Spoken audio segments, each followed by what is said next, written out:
Well, here's a characteristically bizarre story from the world of higher education. A professor at George Washington University in the nation's capital has resigned after admitting that she's been lying about who she really is. For years, she's pretended to be a black woman.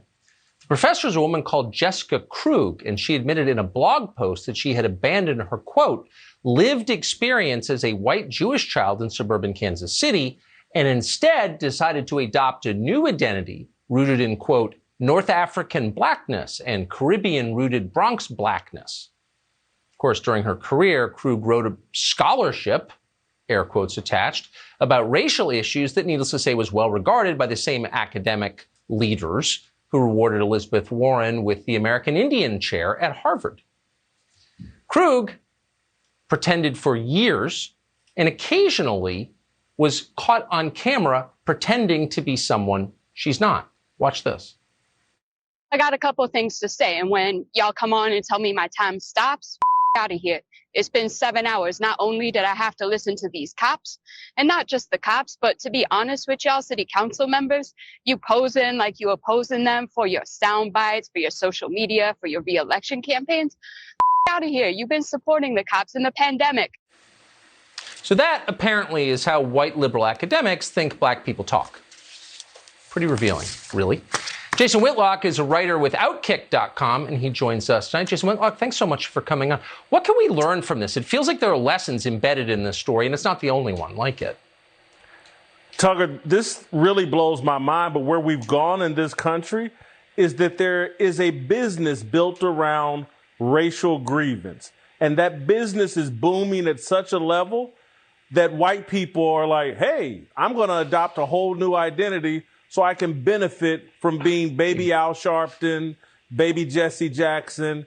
And in academia, this is being embraced, and she's been able to pull off this scam. But it's not just her. This isn't just an anecdote. We've had it with Rachel Dolezal. We've had it with the Sean King guy on Twitter, who is white, who has pretended to be black, who has lied and said that, oh, my mother slept with a black man and she didn't tell anybody about it.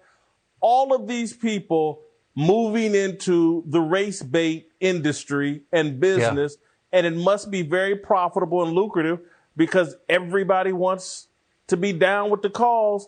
And y'all know that Jessica Krug is just keeping it real, yo.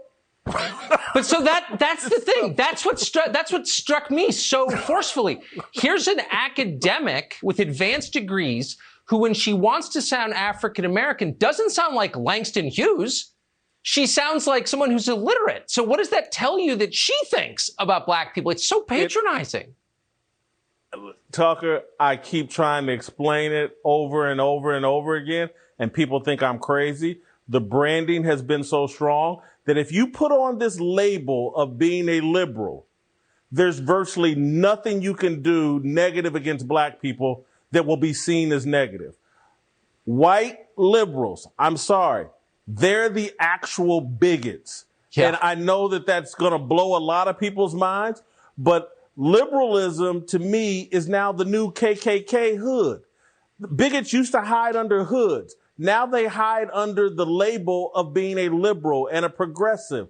And that allows you to be as bigoted as you want to be. If you want to call yourself an anti-fascist and support Black Lives Matter as a white person, that means you can go out into the street, tear down neighborhoods, harass people, say all kinds of disrespectful stuff to white and black people, and it's all good because allegedly you're fighting racism. Allegedly you're on the side of black people. And actually, if you evaluate their actions and their mindset, they actually can't stand black people, have no respect for black people, think very little of black people, and certainly aren't working towards our benefit.